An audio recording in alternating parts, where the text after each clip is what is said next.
Welcome to part two. We're just waiting for Kent to log on. He should be here in a second. Women love him, men want to be him. He's a horse of a man, I've heard in Belfast, Kent. Bitches all over town. Just like Jerry.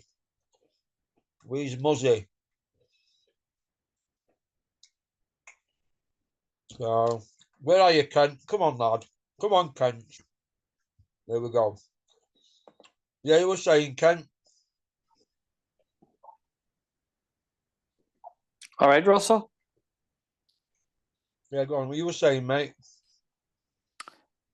I kind of haven't been excited really for this card. I just feel that how can I be excited for this card when you've got Eddie Hearn and Frank Warren basically in bed together at the minute. Everyone's each other's mate. You know, obviously that's a metaphor what I said there, but everyone's best mates and everyone's scratching each other's backs and everyone's great mates and we're all working together for boxing and just sickening. It's just absolutely sickening. And I know the Saudi thing. A lot of people think it's been great for boxing and are excited about it and excited about the investment in boxing and the fights getting made and these super cards and these events. You know, it is fantastic. You know, it is they're putting on great cards, even dropping pay-per-view, you know, £20 right across the piece, $20 in America. That's what they're talking. And that's good, but I find it hard to be fully behind it, if that makes sense. Yeah. Yeah, it does, mate. But pay-per-view, they're on about dropping it to 15 quid, aren't they, Turkey? If we can pull that off, that's good, isn't it? It's good, yeah.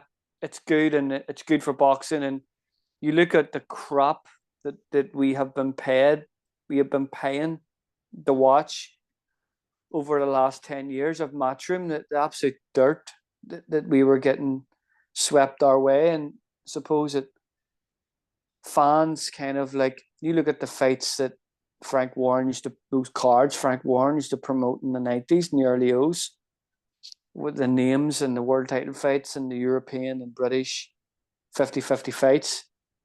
From that to what we were getting and paying for up to 5-6 times a year, you know, it's night and day. So it's a positive, but I just find it hard to be. I don't like sounding negative.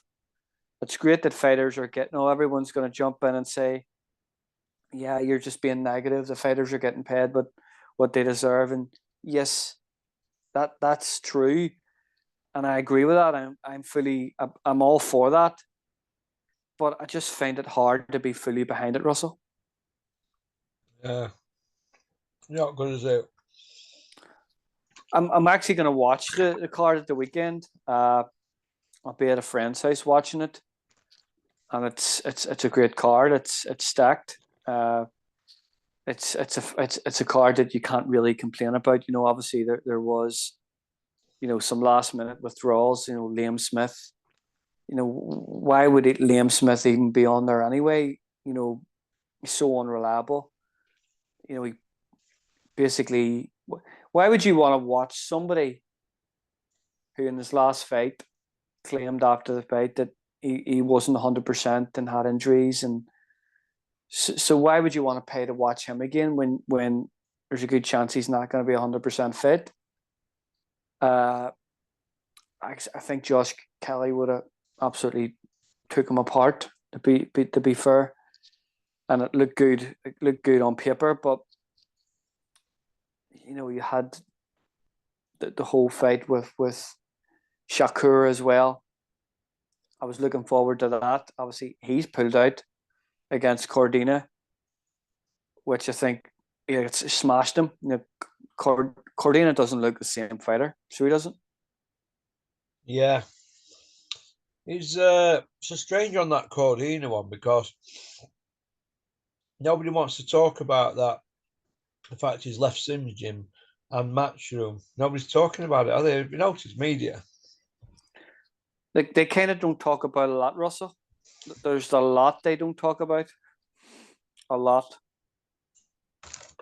Have you noticed how that little puppy Parsons is sticking it all the time to Oscar De La Hoya, a legend of the sport? Because Eddie don't get on with Oscar. We tell you, Russell. You can say what you want. Dana White can say what he want about Oscar. You've got Eddie Hills could say what he wants about Oscar. We tell you, Oscar's paid his dues. He's an Olympic champion. He's multiple titleist at multiple weights. Fought everyone. And he's built a lot of great fighters. And he's made a lot of fantastic names in his short career and his short promotional outfit. Yes, there's a bit of chaos around Oscar, but what's wrong with that? He builds great fighters. Look at the fighters he has built from nothing right up to the level that they are now, and the money that them fighters are grossing. So I think Eddie needs to shut his mouth and just pipe down, because Oscar's paid his dues. You look at the amount of fighters that Eddie has signed from debut and have done jack shit. Oh yeah, loads. I mean, them that win world titles, he gets them from other people, doesn't he? They don't invest in fighters. They don't win purse bids, and they don't invest in fighters from debut. I mean, they've got Sonny Edwards. They were bragging off about having him, but Bricktop did all heavy lifting with him. Bricktop put a lot of money into Sonny when light flyweight's not a fashionable division to watch, and he got him that world title fight just after, I think it was just after COVID. Flew that guy over from South Africa, the IBF champion, and won that. That was invest. I'm sure that guy, he was past it, hadn't fought in X amount of time. I'm sure he didn't come over cheap. It would have been a gamble to bring him over to fight Sonny. Yes, he won every second of every round, but that was investment that he invested, and obviously whatever happened there, he wasn't getting that back, and that's probably why he's with Matchroom. But you look at the card, and I look at the card and I say, Dubois, Joshua, Tyler Denny, who is a fantastic fighter, Russell. There's a guy there that has paid his dues. There's a guy that nobody wanted. Mick Hennessy had him at Channel 5. Had some really, really good fights in Channel 5 at area level. He's he's fighting at British level, Commonwealth European champion. Obviously now he's with Ben Shalon in agreement with Mick Hennessy. So he's basically Mick Hennessy's fighter. He's a brilliant fighter, fighting Hans Cherise, who everyone's talking. Nobody wants to fight him. Like nobody in the right mind would actually go anywhere near Hans Cherise, but Tyler Denny's taking it. I talked about Josh Kelly, Joshua Buatsi. I'm just bored of Joshua Buatsi, Russell. Oh, 8.5 years he's been a pro him. See that fight. Honestly, I just find like 8.5 year, he turned down that world title fight against Dimitri Bivol, and he because of a rematch clause, which meant he would have got a fortune for in both fights. You're a world champion. I just find him absolutely boring. I find him like I know his last fight. No, it was I was actually bored by that. So it was a dance series. You know what'll happen to Dan Aziz. Bored. Joshua Buatsi, you know what'll happen to him? He'll end up selling crack in London, in North London or something. He'll end up being a crack dealer. I just thought that fight was I was watching two-shot fighters, down his ease, really slow, no power, no head movement, and I don't know what has happened with Joshua Buatsi, a fighter who had this amazing hand speed. That's completely gone. He's fighting at a style that he doesn't look accustomed to. Do you know Andre Ward, according to Bellew, Buatsi? Johnny Nelson basically said that. He's working under Hunter, and he's going to transform him. I think Virgil Hunter, do me a favor. Listen, who's Virgil Hunter done anything with except Ward? Nobody. He's torpedoed more careers than Adolf Hitler. And we hear this. This is brutal. Josh Warrington has won one fight in the last 3 years. How on earth has he got a world title fight? Well, the IBF have said that it's not online. They've got to fight for IBO.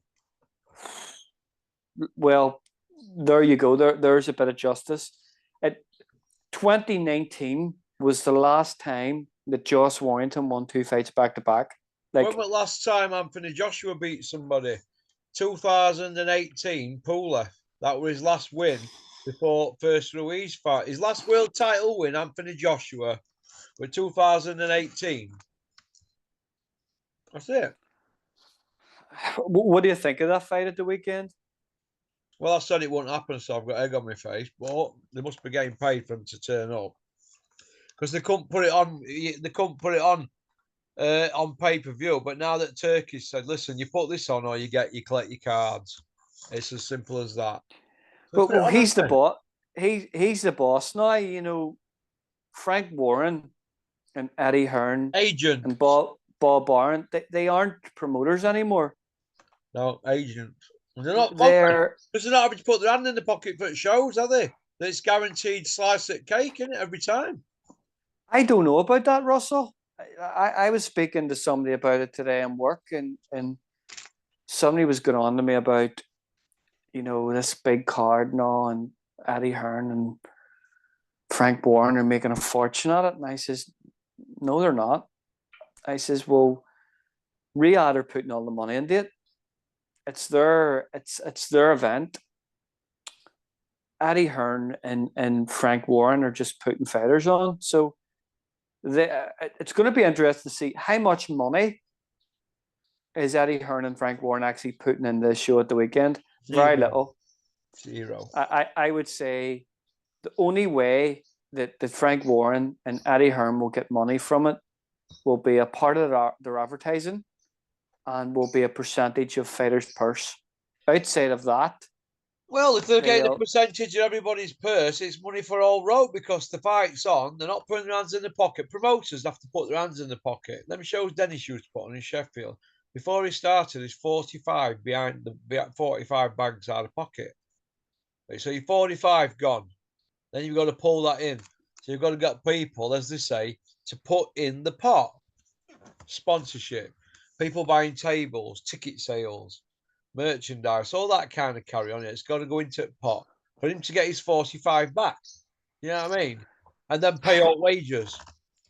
But what would you rather do? Would you rather be putting on the event, getting a massive gate, and getting a really good pay-per-view, or getting a percentage because it's fighters' purse? Isn't it? It's like step aside money, isn't it? It for me, they're not promoters anymore.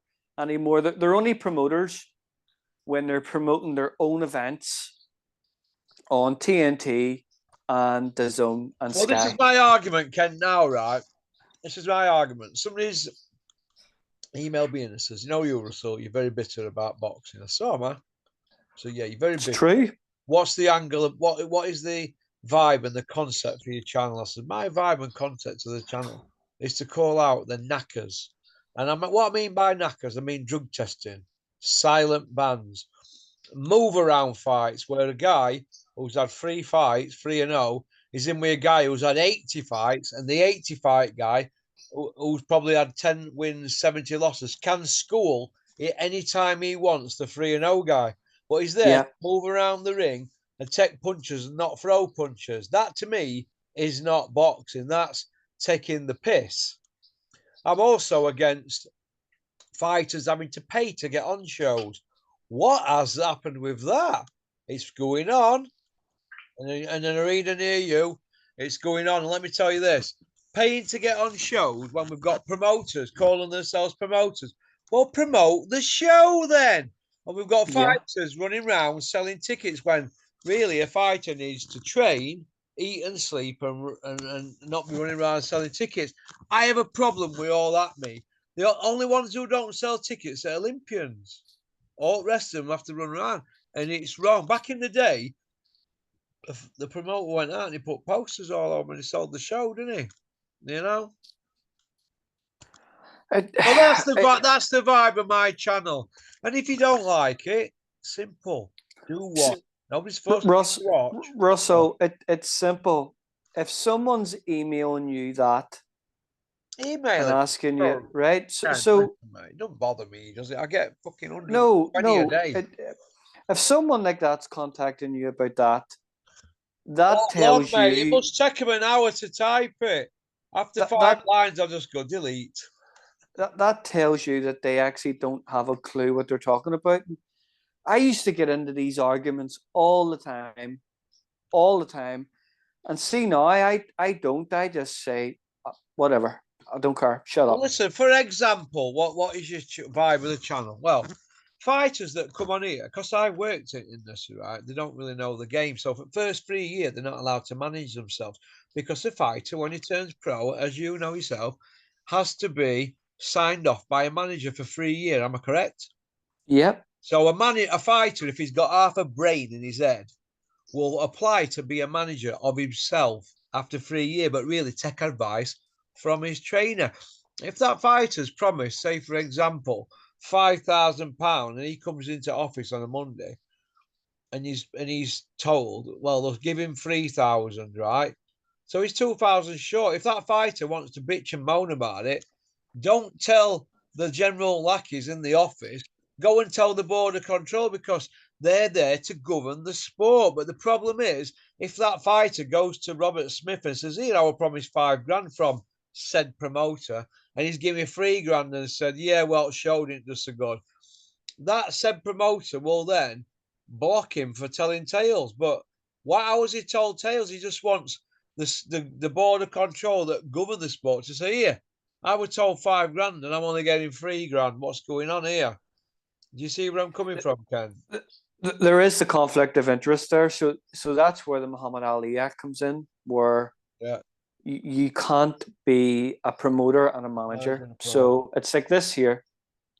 It's like me offering. But it goes on, Ken, doesn't it? It goes on, doesn't it? You know, it's a complete conflict of interest. And if you read Carl Frampton's book, it goes into that in quite detail. But listen, this is a hardcore fans channel, and if you don't like it, don't watch it. If you don't like me, don't like my opinions, don't like Russell, piss off. Get the dodge, clear off. Piss off. Don't like it, don't watch it. Who cares? This is going down well. Okay, Christopher Eubank Jr. We're going to cover him on part 3, Kent. We're going to rinse him. Because this is going to be a corker for this total tosser. Go on then, we'll see you on part 3 because I'm steaming. Right, thanks for liking and subscribing and leaving a comment. Me and Kent are going to get in close on part 3. Pop, pop, bang. Don't forget our sister channel, Porky's International. Big shout out to my mate Lyndon from Warsaw, my new pal. How are you doing? Any horse racing tips? I'm the man now. Come and see me because I'll be getting all inside info on all horse racing. Oh, sorry, on all dog racing, on who's going to win. Go on, pop, pop, bye.